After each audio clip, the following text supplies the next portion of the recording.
नमस्कार, मैं सुरांधा शेखर आप सभी दर्शकों का अन्नदाता कार्यक्रम में स्वागत करती हूं। हमारे देश का किसान जन का पोषक है, वो श्रम का देवता है, अन्नदाता है। उसमें ही भारत की आत्मा निवास करती है। ऐसे ही किसानों की प्रगति के लिए हम खेतीबाड़ी से जुड़ी हुई बहुत सी नई लाभकारी जानकारियां हर रोज सुबह लेकर आते हैं। तो चलिए कार्यक्रम शुरू करने से पहले देखते हैं क्या है आज के अन्नदाता में। खस की खेती करके कमाए लाखों की आमदनी।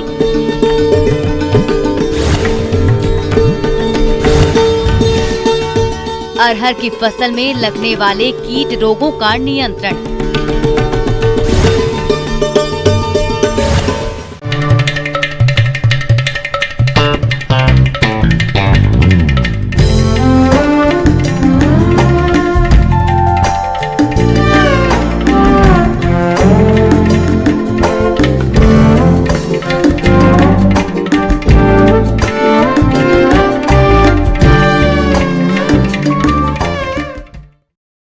प्रदेश के जो किसान भाई औषधीय फसलों के अंतर्गत खस की खेती करना चाहते हैं, उनके लिए इसकी खेती करने का ये उपयुक्त समय चल रहा है। तो आप इस फसल से अच्छी आय प्राप्त करने के लिए किस तरह से करें इसकी उन्नत खेती, इस बारे में जानकारी के लिए देखिए कार्यक्रम की ये विशेष प्रस्तुति।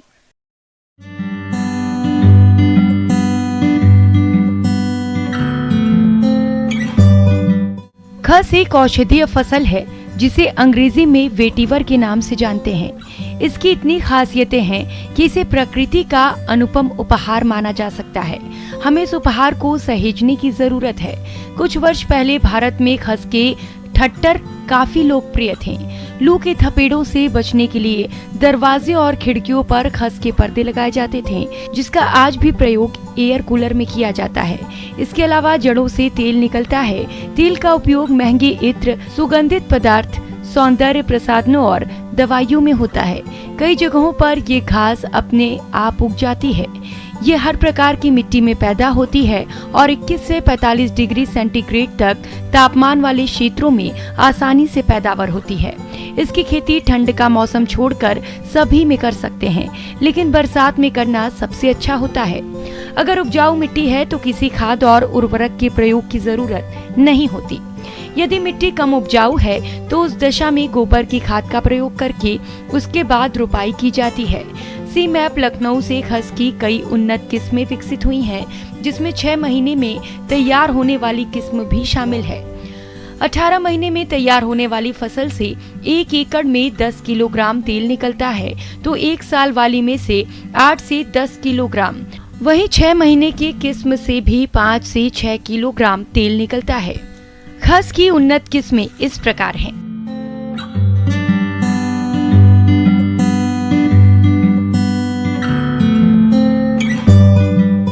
इसकी रोपाई पुरानी फसल से स्लिप लेकर की जाती है। लाइन से लाइन की दूरी 60 सेंटीमीटर और पौध से पौध की दूरी 30 सेंटीमीटर रखते हैं। रोपाई के बाद फसल की विशेष देखरेख की जरूरत नहीं होती। किस्मों के अनुसार 6 से 18 माह पर आप इसकी खुदाई कर सकते हैं। अच्छी उपज और मौसम की मार से उपज को बचाने के लिए रोपाई ऐसे समय पर करें कि खुदाई का समय जनवरी या फरवरी में आए। गर्मी या बरसात में खुदाई करने पर आपको नुकसान हो सकता है। जहां तक उत्पादन की बात है तो 1 एकड़ एरिया से 4.5 से 5 कुंतल तक जड़ की उपज मिलती है, जिससे लगभग 7 किलोग्राम तेल निकाला जा सकता है। ये उपज 1 साल में तैयार होने वाली किस्मों का है। अन्य किस्मों की उपज कम या अधिक हो सकती है। तेल का बाजार भाव इस समय लगभग 15,000 रुपए प्रति लीटर है।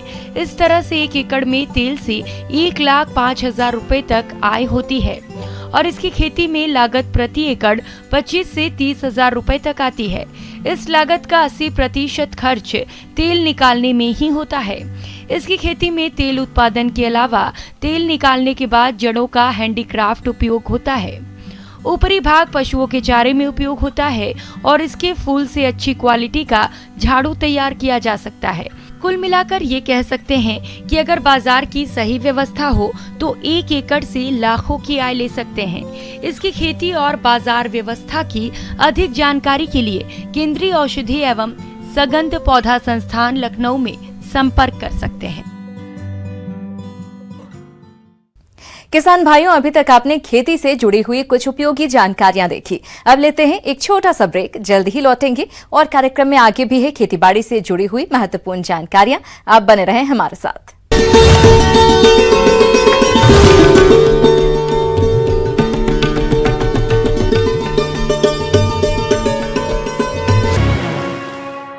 ब्रेक के बाद आप सभी दर्शकों का अन्नदाता में स्वागत है। चलिए अब रुक करते हैं अगली कड़ी की ओर।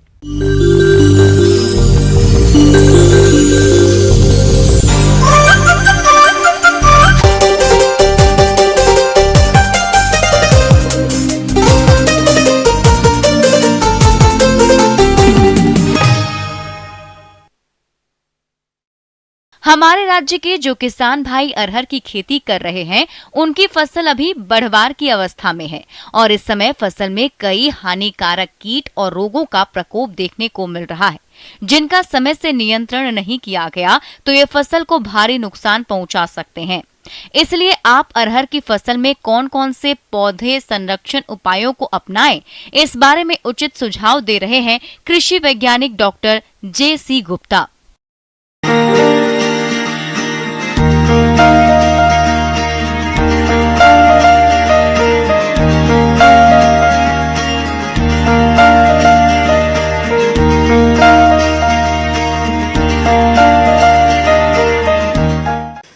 किसान भाइयों, खरीफ के मौसम में हमारे देश के किसान भाई अरहर की बहुत तादाद में खेती करते हैं और अरहर की भरपूर पैदावार लेने के लिए इसमें कीट एवं रोग नियंत्रण करना बहुत आवश्यक है। किसान भाइयों, अरहर की फसल को इस समय पत्ती लपेटक कीट द्वारा अत्यधिक नुकसान पहुंचाया जाता है। यह कीट अरहर के पौधों की पत्तियों को लपेटकर जाला बनाता है और उनको खुरच कर खाता रहता है, जिससे पत्तियों का क्लोरोफिल कम हो जाता है और पौधे अपना भोजन नहीं बना पाते, जिसकी वजह से फसल कमजोर हो जाती है और उत्पादन में कमी आ जाती है। इसलिए आप इस कीट की पहचान कर रासायनिक नियंत्रण के लिए ट्राइजोफॉस दवा की 1.5 मिलीलीटर मात्रा को प्रति लीटर पानी के हिसाब से घोल बनाकर छिड़काव करने से इस कीट का नियंत्रण आसानी से किया जा सकता है। इसके अलावा अरहर की फसल में जैसिड और सफेद मक्खी नामक रस चूसक कीटों का भी प्रकोप होता है। यह कीट फसल की पत्तियों और कोमल टहनियों और फूलों से रस चूसकर नुकसान तो पहुंचाते हैं ही साथ यह कीट विषाणु जनित रोगों को भी फैलाने का काम करते हैं। इसलिए आप इनके नियंत्रण के लिए इमिडाक्लोप्रिड दवा की 1 मिलीलीटर मात्रा को 3 लीटर पानी के हिसाब से घोल बनाकर छिड़काव करें। उसमें एक जो कीट है जो सबसे अधिक नुकसान पहुंचाता है, जिसे हम कहते हैं फली भेदक या फली छेदक कीट। फली छेदक कीट है जो फली भेदक कीट है, यह कीट अरहर की फसल में जब फूल आता है तब इसकी तितली खेत के चारों तरफ आप घूमेंगे, निगाह करेंगे तो आपको उड़ती हुई दिखाई देगी और यह भूरे रंग की तितली अंडे देती है और अंडे जो फूल के पास और पत्ती पर दे करके चली जाती है और दूसरे जगह जा कर के फिर दूसरे पौधे पर फिर अंडे देती है। 3-4 दिन बाद अंडों से छोटी छोटी इल्लियाँ निकल जाती हैं और ये पहले शुरू में रस चूस करके और खा करके थोड़ी बड़ी हो जाती है और इसके बाद फिर जैसे ही फली लगना शुरू होती है और ये फली में अंदर प्रवेश कर जाती है, छेद करके अंदर घुस जाती है और हमारे दानों को खाना शुरू कर देती है, जिससे अरहर की फसल में बहुत अधिक नुकसान होता है।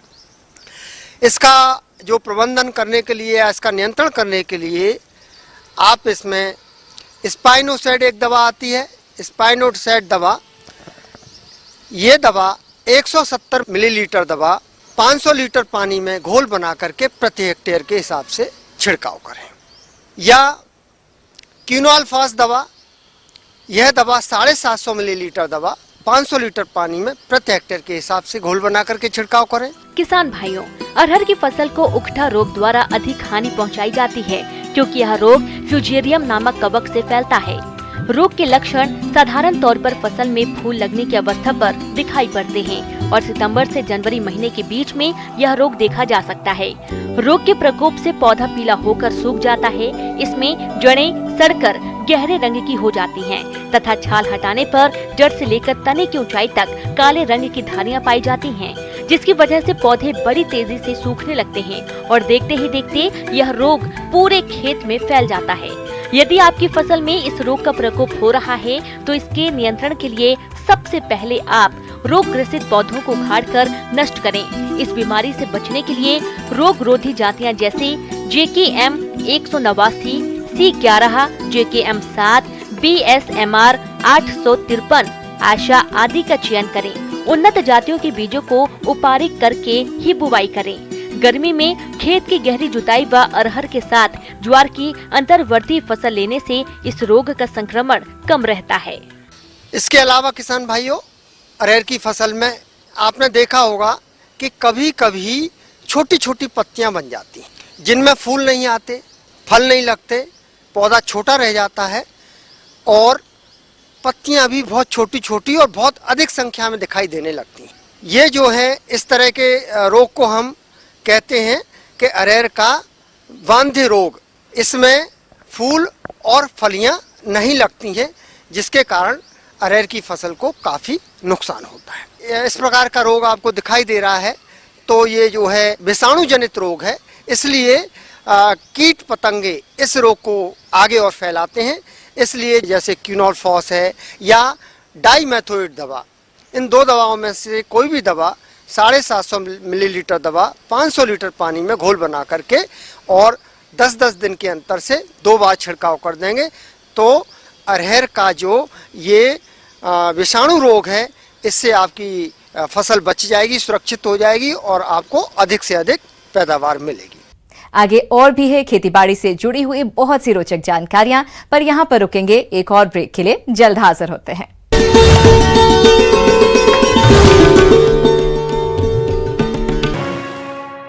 ब्रेक के बाद एक बार फिर से आप सभी दर्शकों का अन्नदाता कार्यक्रम में बहुत बहुत स्वागत है। बढ़ते हैं अगली प्रस्तुति की ओर।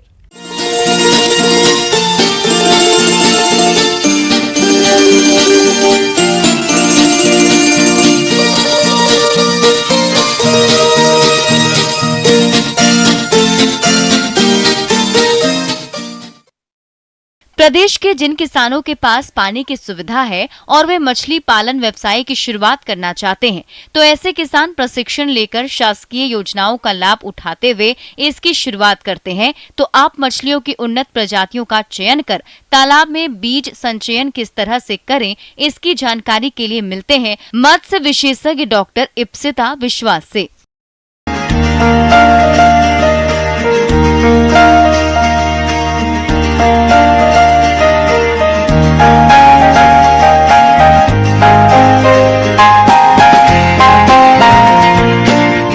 नमस्कार मत्स्य किसानों, आज हम लोग मछली पालन के साथ साथ मछली पर्यावरण या फिर उसका ट्रांसपोर्टेट कैसे करेंगे और आपको क्या क्या मुद्दे को ध्यान रखना चाहिए उसके बारे में चर्चा करेंगे।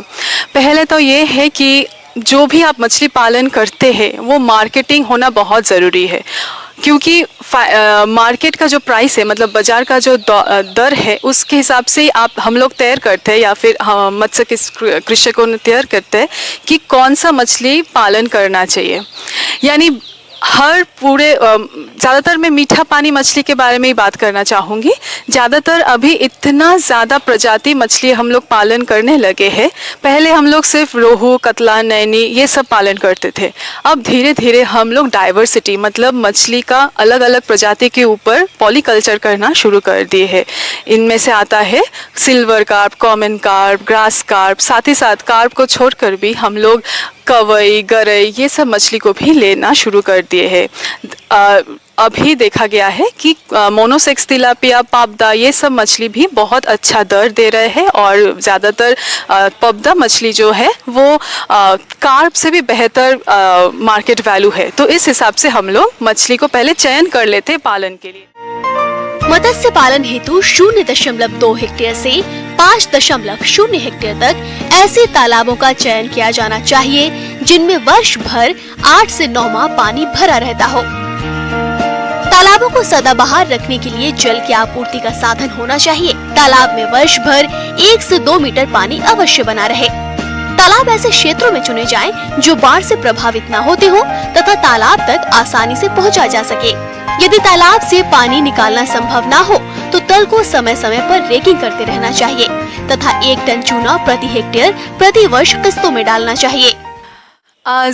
बहुत पहले देखा गया था कि मछली पालन ज़्यादातर बांस के कटोरे में या कोई भी पत्ते जैसे पलमीरा वो सब पत्ते में लोग ले जाते थे, पर धीरे धीरे जितना भी इम्प्रूव होते रहा हम लोग क्या किए हैं, आइदर आप पॉलीथीन में जहाँ पर हम ऑक्सीजन देकर, अगर आप पॉलीथीन पैकेट में अगर आप मछली ट्रांसपोर्ट करने के लिए लेते हैं तो याद रखिए पानी वहाँ पर 1/4 होना चाहिए और 3/4 जितना भी पार्ट है वो ऑक्सीजन से भरे रहना चाहिए और उसको हम अच्छे से सील कर लेते हैं और एक्स्ट्रा सेफ्टी के लिए हम लोग डबल पन्नी इस्तेमाल करते हैं। तो ऐसे करके आप लगभग 24 से 48 घंटे आप अच्छे से मछली को ले जा सकते हैं ताकि मछली में कोई भी तनाव ना हो और आसानी से जब आप उसको दूसरे जगह में जब ले जाते हैं और दूसरे पर्यावरण में वो जब शामिल होते हैं तो वो सही रहता है कंडीशनिंग के बाद। तालाब में परिपूरक आहार, जैविक तथा रासायनिक खाद निर्धारित मात्रा में उपयोग करने पर मत्स्य बीज की संख्या सामान्यतः प्रति हेक्टेयर 5000 फिंगरलिंग तथा मिश्रित मत्स्य पालन में 10,000 फिंगरलिंग संचय किया जा सकता है। तालाब पूर्ण तैयार होने के उपरांत विभिन्न मत्स्य प्रजातियों जैसे कि भारतीय मेजर कार्प, मछलियों में कतला, रोहू एवं नैन और विदेशी कार्प, मछलियों में सिल्वर कार्प, ग्रास कार्प एवं कॉमन कार्प का मिश्रित पालन विशेष लाभकारी होता है।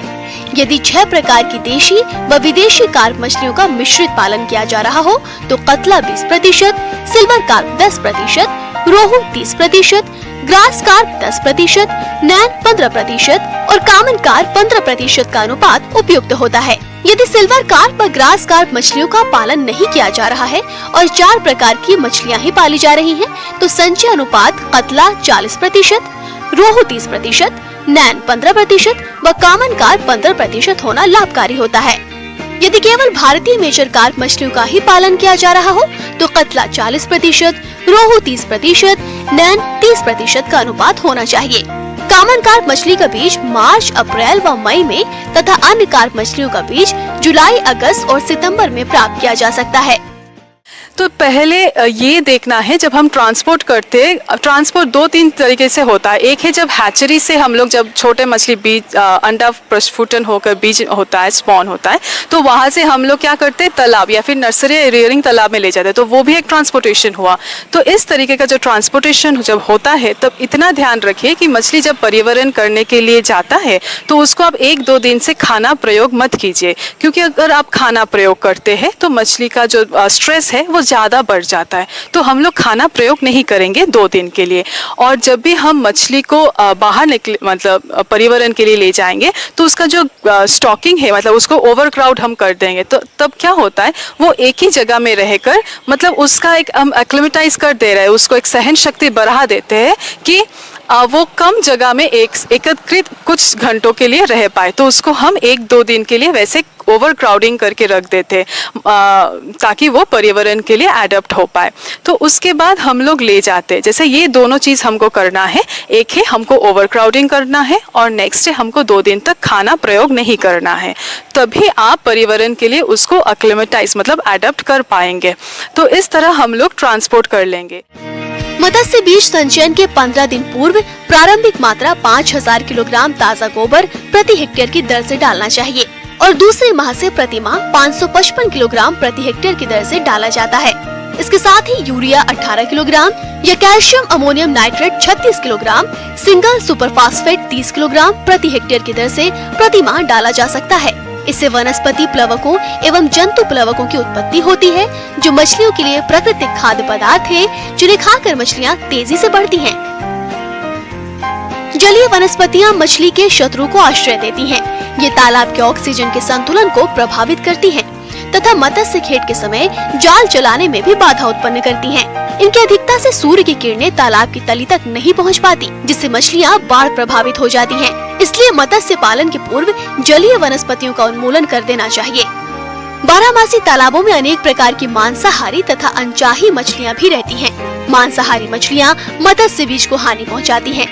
जबकि अनेक छोटी छोटी अनचाही मछलियाँ भोजन संबंधी स्पर्धा पर नुकसान पहुँचाती हैं, जिन्हें यदि संभव हो तो समय समय पर जाल बिछाकर मांस भक्षी तथा अनचाही मछलियों को निकाल ही देना चाहिए।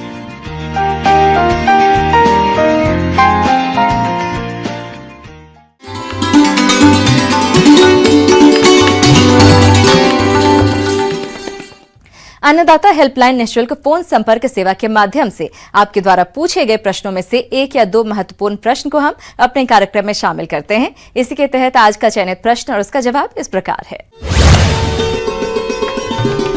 आज की अन्नदाता हेल्पलाइन में हमने जिस प्रश्न को शामिल किया है उसे पूछा है ग्राम पौनी, जिला जबलपुर के सतीश कुमार ने। आपने सोयाबीन की फसल में पीला मोज़ेक रोग के नियंत्रण के बारे में जानकारी चाहिए है, तो इसके लिए देखिए कार्यक्रम का यह अंश।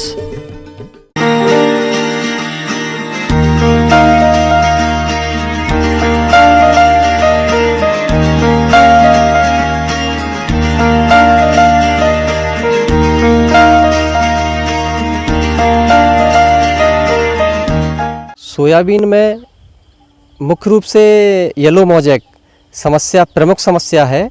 इसमें किसान भाई क्या करते हैं कि देखने नहीं जाते हैं जब तक बीमारी उग्र रूप धारण कर लेती है। इसलिए किसान भाइयों से अनुरोध है कि वो सतत निगरानी बनाए रखें अपनी खेत की, क्योंकि ये बीमारी वायरस से फैलती है और ये वाइट फ्लाई जो इसका वेक्टर है वो बहुत तेज़ी से बीमारी फैलाने का काम करता है। किसान भाइयों, सोयाबीन की फसल को सबसे अधिक नुकसान पीला मोज़ेक रोग द्वारा पहुंचाया जाता है, तो आप इस रोग की पहचान कर नियंत्रण कैसे करें, आइए जानते हैं। तो इसमें मुख्य रूप से आप देखेंगे कि इसकी पत्तियां पीली पड़ जाती हैं। आपको देखने में रहेगा पीली के साथ में हल्का सा हरा और पीला चितक भरा पत्ता हो जाता है। तो ये इसके मुख्य लक्षण हैं, इसको देख करके आप पहचान कर सकते हैं। तो इसलिए आपको सतत निगरानी बनाए रखना है और जो पौधे इन्फेक्टेड हैं उनको खेत से बाहर निकाल करके या तो जला दें या फिर ज़मीन में गढ़ा दें। येलो मोज़ेक के जैविक नियंत्रण के लिए आप नीम ऑयल है उसका प्रयोग कर सकते हैं, या आप जो मठा है उसको सड़ा करके प्रयोग कर सकते हैं। साथ ही साथ अपन जो नीम की पत्ती, निबोली या आप धतूरा, इन सब का मिक्सअप करके पानी को उबाल करके और उसको ठंडा करें और उसका 100 ml पर पंप में डाल करके और इस हिसाब से आप स्प्रे करोगे तो शुरुआती अवस्था में ये कंट्रोल हो जाता है येलो मोज़ेक। और इसके अलावा जैसे ज़्यादा प्रकोप है इस बीमारी का, तो इसके लिए इंडोक्साकार्ब और इमिडाक्लोप्रिड जो रासायनिक दवाई है उसका प्रयोग कर, इसमें जो आपकी इमिडाक्लोप्रिड है 150 ml पर हेक्टेयर 500 लीटर पानी में मिला करके स्प्रे कर ये येलो मोज़ेक बीमारी को ख़त्म करें। इससे काफ़ी किसानों को फ़ायदा होगा। इसी कड़ी में जिस दूसरे प्रश्न को शामिल किया गया है उसे पूछा है ग्राम गढ़ी, जिला रायपुर के रोहन सिंह ने। आपने धान की फसल में तना छेदक कीट की रोकथाम के बारे में जानकारी चाहिए है, तो इसके लिए देखिए कार्यक्रम का यह अंश। किसान बंधु जोहार। धान भारतवर्ष का बहुत ही प्रमुख फसल है। इसकी खेती खरीफ मौसम में, बरसात के मौसम में मुख्य रूप से बड़े क्षेत्र में होता है। तो धान की खेती में तना छेदक एक कीड़ा होता है जिसका प्रकोप बहुत अधिक होता है और इस धान के तना छेदक का प्रकोप नर्सरी पौधशाला से लेकर के मुख्य खेत तक होता है और इसके आक्रमण के चलते धान के उपज में काफ़ी क्षति हो जाती है। तना छेदक कीट की सूढ़ियां काफी हानिकारक होती हैं। ये हल्के पीले शरीर वाली तथा नारंगी पीले सिर की होती हैं। मादा सूढ़ी के पंख पीले होते हैं। ये पौधे की गोभ में प्रवेश कर जाती हैं, जिससे पौध की बढ़वार रुक जाती है। कीट पौधे के गोभ के तने को काट देती है, जिससे गोभ सूख जाता है और बालियों का रंग सफेद पड़ने लगता है।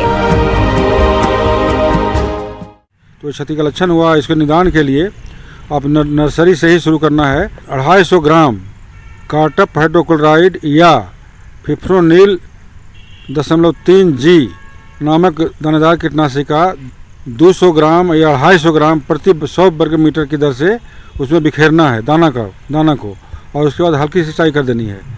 तो ये हुआ पौधशाला की बात हो गई। जब धान आप रोपते हैं, धान के रोपाई के 3 सप्ताह बाद धान के खेत में कार्टप हाइड्रोक्लोराइड या फिप्रोनिल दोनों में से किसी एक के दाने का 25 किलोग्राम प्रति हेक्टेयर की दर से उसमें आप उसको बिखेर दें। ऐसा, और उसके बाद में ये भी शर्त है कि अगर दानेदार दवाई डालनी है खेत में, खड़ा पानी होना चाहिए, पानी बहता हुआ नहीं होना चाहिए, 2-3 सेंटीमीटर। उसके बाद भी अगर धान के खेत में आपका तना छेदक का प्रकोप होता है बाद में, तो आप कीटनाशी से छिड़काव कर सकते हैं। कीटनाशी छिड़काव करने के लिए आजकल बहुत ही एक नया कीटनाशी आया है जिसका नाम फ्लुबेंडियामाइड या फेम है। 1 ml प्रति 3 लीटर पानी में घोल बना करके आप छिड़काव कर सकते हैं। किसान भाइयों, अन्नदाता आपकी सेवा के लिए संकल्परत है। कृषि संबंधित समस्या और सुझावों के लिए आप हमें इस पते पर संपर्क कर सकते हैं। प्रोड्यूसर अन्नदाता, news 18 Madhya Pradesh Chhattisgarh, Ramoji film city Hyderabad 501512। साथ ही आप हमें ईमेल भी कर सकते हैं। हमारा ईमेल है p18annadatamp@nw18.com। इसके अतिरिक्त आप हमें निःशुल्क हेल्पलाइन नंबर 180041921555 पर सोमवार से शनिवार सुबह 10 बजे से शाम 4 बजे के बीच संपर्क कर सकते हैं। किसान भाइयों, अब समय हो रहा है आपसे विदा लेने का, तो हमारी पूरी अन्नदाता टीम को दीजिए इजाजत। कल फिर आपसे मुलाकात होगी कृषि संबंधित कुछ और महत्वपूर्ण जानकारी